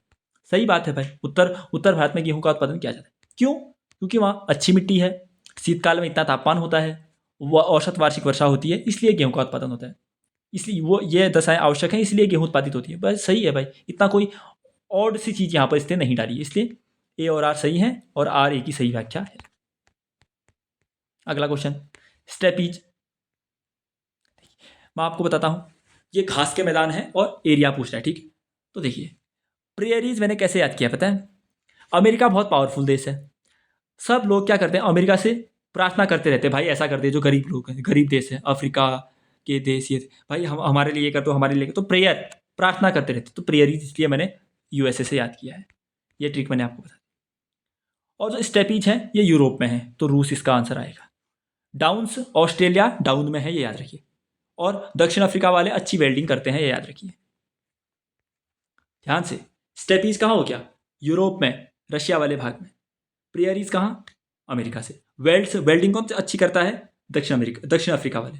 और डाउन्स, डाउन्स कहाँ? ऑस्ट्रेलिया डाउन्स में, डाउन में है। बस मिल गए। ये यहाँ, ये यहाँ, ये यहाँ, सॉरी नहीं यार, ये इधर, ये इधर, ये इधर, ये इधर, ये इधर, ठीक है। चलिए, सागौन कहाँ सबसे ज़्यादा मिलता है ये नहीं जानना हमें, बस ये जानिए सागौन किस प्रकार का वृक्ष है। तो सागौन उष्णकटिबंधीय पर्णपाती वृक्षीय है, ध्यान रखिए। अगर ये पूछे कि भारत में सबसे ज़्यादा वन किस प्रकार के हैं, तो वो उष्णकटिबंधीय पर्णपाती वन ही है। और सागौन भी उसी प्रकार का वन है। सागौन, शाल, शीशम, शहतूत, ये सब एस 4S करके याद किया है मैंने, ये 4S 4S से जो नाम आते हैं, जैसे सागौन और शीशम और शाल और शहतूत, ये चारों उष्णकटिबंधीय पर्णपाती वृक्ष हैं। फिर से आ गया भाई यही। तो मैंने हेमिस तो आपको बता दिया था आगे, हेमिस लद्दाख में ही है, जो किसके लिए फेमस है? हंगुल के लिए, कश्मीर इस ट्रैक के लिए जो ऊपर बताया था। और बालपक्रम मेघालय में है। आगे ऊपर मेघालय में क्या पढ़ा था? नोकरेक, नोकरेक भी हिमालय में है, मेघालय में है, और बालपक्रम भी मेघालय में। अंशी कहाँ है? कर्नाटक में। और कर्नाटक में ऊपर क्या पढ़ा था हमने? बांदीपुरा पढ़ा था, ठीक है। और चंदोली कहाँ है फिर? चंदोली है महाराष्ट्र में। और गुजरात में क्या है? गिर, गिर नेशनल पार्क है गुजरात में, चंदोली है महाराष्ट्र। चंबल नदी नहर परियोजना किससे जुड़ी है भाई? अब बताइए मुझे, चंबल सहायक नदी किसकी है पहले ये बताइए। यमुना की है, तो ये जुड़ा भी यमुना से ही होगा, सिंपल सा लॉजिक। जवाहर सागर जल विद्युत परियोजना किस नदी पर है? तो देखिए, ज्वारा करके मैंने याद किया है। ज्वारा यानी जवाहर सागर और राणा प्रताप सागर, ये दोनों चंबल नदी पर हैं और दोनों राजस्थान में हैं। जवाहर सागर और राणा प्रताप सागर दोनों राजस्थान में है, दोनों चंबल नदी पर है। कौन सी एक व्यापारिक फसल नहीं है? देखिए, आप मुझे खुद सोच के बताइए इसमें से। व्यापारिक फसल यानी कि व्यापार, जिस फसल को हम व्यापार करने के लिए, खरीद बेचने के लिए उगा रहे हैं, उसे व्यापारिक फसल कहते हैं। तो किसका? देखिए, गन्ना क्या व्यापारिक फसल है या नहीं? गन्ने को बेचने के लिए उगाते हैं भाई, उतना ज़्यादा गन्ना उगाते हैं। कपास ऑब्वियसली है भाई, केले ऑब्वियसली व्यापार। लेकिन बाजरा, कभी आपने बेचने के लिए बाजरा उगाने की बात सुनी है? कम सुनी होगी, सुनी भी होगी तो बाजरा व्यापारिक फसल नहीं है। जैसे गन्ना, कपास, केला, कॉफ़ी, ये सब उत्पाद हैं व्यापारिक फसलों में आते हैं, ठीक है। अगला, ज्वालामुखी विस्फोट किस पेटी से संबंधित है? ज्वालामुखी विस्फोट, तो भाई रिंग ऑफ फायर, अगर आपने नाम नहीं सुना है आज तक तो फिर आप क्या ही ज्योग्राफी पढ़ रहे हैं। रिंग ऑफ फायर कहाँ पर है? ये मैं बना देता हूँ आपके लिए। चलिए, ये हो गया एशिया, ये भारत, ये एशिया का एरिया हो गया, ये ऑस्ट्रेलिया हो गया, ये हो गया उत्तर अमेरिका, ये हो गया दक्षिण अमेरिका। तो ये जो प्रशांत महासागर है, इसकी जो ये बेल्ट है, इसे कहते हैं रिंग ऑफ फायर। यहाँ सबसे ज़्यादा ज्वालामुखी घटनाएं होती हैं। लगभग 68% ज्वालामुखी घटनाएं, वैश्विक 68% ज्वालामुखी यहीं आते हैं। यहीं आपने इंडोनेशिया के बहुत ज्वालामुखी सुनेंगे, सुमेरु, क्राकाटाओ और हवाईयन द्वीप सुना होगा। यहाँ यहाँ ओजस डेल सलाडो सुना होगा। बहुत सारे ज्वालामुखी यहीं हैं। क्यों? क्योंकि ये रिंग ऑफ फायर की बेल्ट है। तो ज्वालामुखी पेटी पूछे तो हमेशा परिप्रशांत महासागरी, यहाँ भी रिंग ऑफ फायर वाला एरिया। ठीक है, चलिए। सरागासो सागर कहाँ स्थित है? चलिए ये भी बता देता हूँ आपको। यह आ गया आपका हमारा उत्तर अमेरिका, यह आ गया दक्षिण अमेरिका, यह आ गया अफ्रीका, यह आ गया यूरोप। तो सरागासो सागर यहाँ पर है। तो ये कहाँ हुआ? ये अटलांटिक था हमारा, तो ये उत्तरी अटलांटिक में हमारा सरागासो सागर है। ये 3 जलधाराओं से बनता है। यहाँ से गई विषुवती अटलांटिक गर्म जलधारा, यहाँ से गई गल्फ स्ट्रीम, और यहाँ से आई कैनरी की ठंडी जलधारा। तो इससे मिलकर बनता है जो सरागासो सागर है। वो एक सरागासो सागर तो पहले से है, लेकिन बंद एरिया बन जाता है ये। ठीक है, कौन सा महत्वपूर्ण है इसमें से? से या आर्थिक महत्व से? अब इसका आंसर मुझे पता तो है नहीं, लेकिन मेरे ख्याल से इसमें सुएज नहर सबसे ज़्यादा इंपॉर्टेंट चर्चा में यही रहती है, वह सुएज नहर। सुएज नहर, तो ये क्वेश्चन आपके लिए इसलिए महत्वपूर्ण है। आप बताइए मुझे ये कहाँ कहाँ पर? पाक तो जल डमरू मध्य, तो मैंने बता दिया, भारत और श्रीलंका के बीच में। सुएज नहर बनाते हैं, चलिए। ये अफ्रीका था, और ये हो गया ऐसे, यहाँ पर हो गया ये रेड सी है। तो सुएज नहर, ये सुएज नहर यानी लाल सागर को भूमध्य सागर से जो जोड़ता है उसे सुएज नहर कहते हैं। ध्यान रखना, अगर पूछे कि सुएज नहर किस किस को जोड़ता है, तो लाल सागर को भूमध्य सागर से जोड़ता है। इसमें 4 छोटी छोटी लेक्स भी हैं, जैसे ग्रेट बिटर, लिटिल बिटर, तिमसाह, अल मंजिलाह, पोर्ट सईद नामक एक पोर्ट भी है यहाँ पर। तो ये आपको इतना तो मत याद रखिए, केवल इतना याद रखिए कि सुएज नहर कहाँ है। एक तो अफ्रीका वाले एरिया में, मिस्र में, और किसको कनेक्ट करती है? लाल सागर को भूमध्य सागर से कनेक्ट करती है। और पनामा नहर, पनामा नहर ये हो गया उत्तर अमेरिका, ये हो गया दक्षिण अमेरिका, पनामा नहर यहाँ पर है। और बचा क्या फिर उसके बाद? मलक्का जल सत्ती। चलिए मलक्का भी कर लेते हैं। ये है इंडोनेशिया का एरिया है, छोटे छोटे द्वीप समूह। तो यहाँ पर जो बोर्नियो और सुमात्रा के बीच में है, मेरे ख्याल से, हाँ, बोर्नियो और सुमात्रा के बीच में, या नहीं, ये मलेशिया का एरिया है, और ये है बोर्नियो। इसके बीच में जो मलक्का जल संधि है वो है मलक्का। ये एरिया कहाँ है ये भी समझा देता हूँ। ये है भारत, अच्छे से समझा देता हूँ। ये है भारत, हम यहाँ से गए, ये एशिया ऊपर आया, यहाँ से नीचे को आए, ये हम इंडोनेशिया के एरिया में आए। तो यहाँ पर है मलक्का जल संधि, यहाँ पर है पाक जल संधि। ठीक है, चलिए। कौन सा नवीन वलित पर्वत नहीं है? तो मैंने हिमालय का तो अभी बताया आपको कि नवीन वलित पर्वत है भाई। वलित पर्वत कौन होते हैं? जो आपस में दो प्लेटों के टकराने से बनते हैं, और जो ब्लॉक पर्वत होते हैं वो दो प्लेटों के हटने से बनते हैं।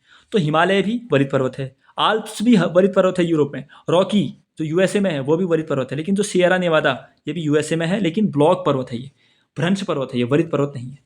ये 3 वलित पर्वत हैं, एरिया भी बता दिया। ये भ्रंश पर्वत है, जिसे ब्लॉक पर्वत भी कहते हैं।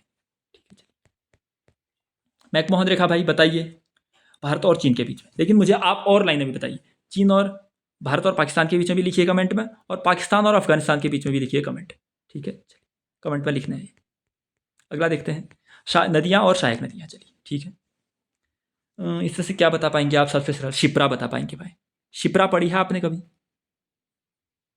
शिप्रा किसकी है? चंबल की सहायक नदी है शिप्रा। शिप्रा के तट पर कौन सा शहर है? उज्जैन। उज्जैन का तट है, उज्जैन नगर है शिप्रा के तट। चलिए ये बताया। बेतवा, चंबल, सिंध, बेतवा, केन जो हम क्रम पढ़ते हैं वो किसका? यमुना की सहायक नदी। और वेन गंगा किसकी सहायक है? अभी बताया था मैंने ऊपर आपको। वेन गंगा, पेन गंगा और वर्धा ये मिलकर प्राणहिता बनती हैं, जो गोदावरी की सहायक नदी है। और तवा किसकी? नर्मदा की। तवा होगी नर्मदा की, और भी हैं, तवा, बंजार, बुरनेर, शेर, ये सब नर्मदा की नदियाँ हैं, सहायक नदी। तो ठीक है, बेतवा किसकी? चंबल, सिंध, बेतवा की, यमुना की। शिप्रा, काली सिंध, पार्वती, अर्गा, ये सब चंबल की। वेनगंगा किसकी? गोदावरी की। तवा किसकी? नर्मदा की। ठीक है, अगला क्वेश्चन है। ठीक है, ये तो मैंने आपको पूछ लिया था, कर्क रेखा कहाँ से गुजरती है, मुझे बता देना आप कमेंट में। ठीक है, कोयला और पेट्रोलियम किस प्रकार की चट्टानों में पाया जाता है, बताइए। बहुत ही अच्छा क्वेश्चन बनेगा ये। ठीक है, पहली बात, कोयला गोंडवाना लैंड की, गोंडवाना चट्टानों में मिलता है। गोंडवाना क्रम की जो चट्टानें हैं ना, उनमें मिलता है, और वो परतदार और औषधि चट्टानें होती हैं। तो कभी भी कोयला और पेट्रोलियम वहीं मिलेगा जहाँ परतदार और औषधि चट्टान होगी, वहाँ कोयला और पेट्रोलियम मिलेगा। और ये गोंडवाना क्रम की चट्टानें होती हैं। हाँ, ये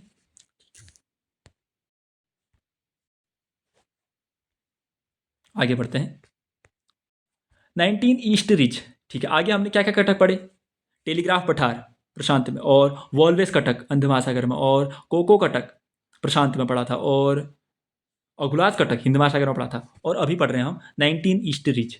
ये बहुत इंपॉर्टेंट 19 ईस्ट रिज, याद रखिएगा इसे। ये है आपका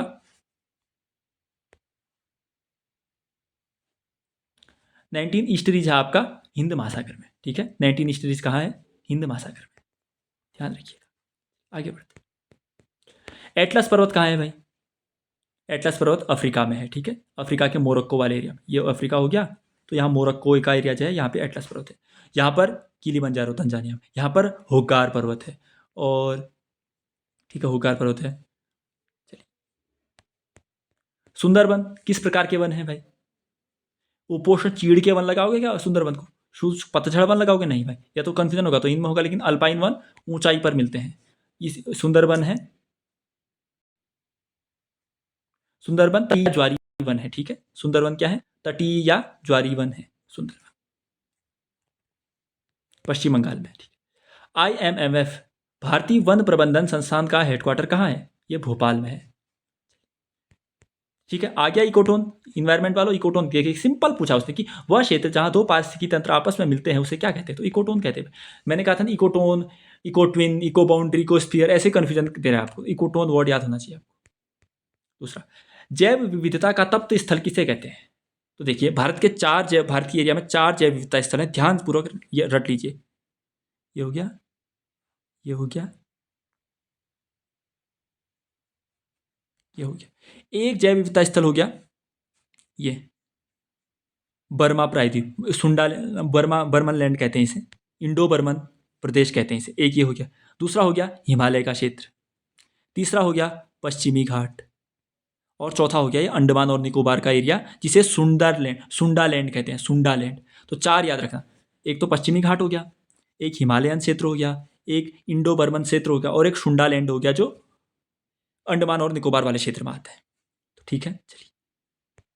तो ठीक है साथियों, आज की क्लास कैसी लगी ये बताइए मुझे। अगर आपके कमेंट अच्छे आएंगे तो मैं ऐसे ही हिस्ट्री के PYQ, जैसे ही पॉलिटी के PYQ, ऐसे ही इकोनॉमी के PYQ, जैसे ही विज्ञान के PYQ सब लाऊंगा। लेकिन आपका लाइक, आपके कमेंट्स, आपकी जो फीडबैक है, उन्हीं से मैं आगे प्रोत्साहित होऊंगा। ठीक है, क्लास को लाइक करना तो अनिवार्य है ही। तो ठीक है साथियों, आज के लिए इतना रखते हैं। बहुत बहुत धन्यवाद।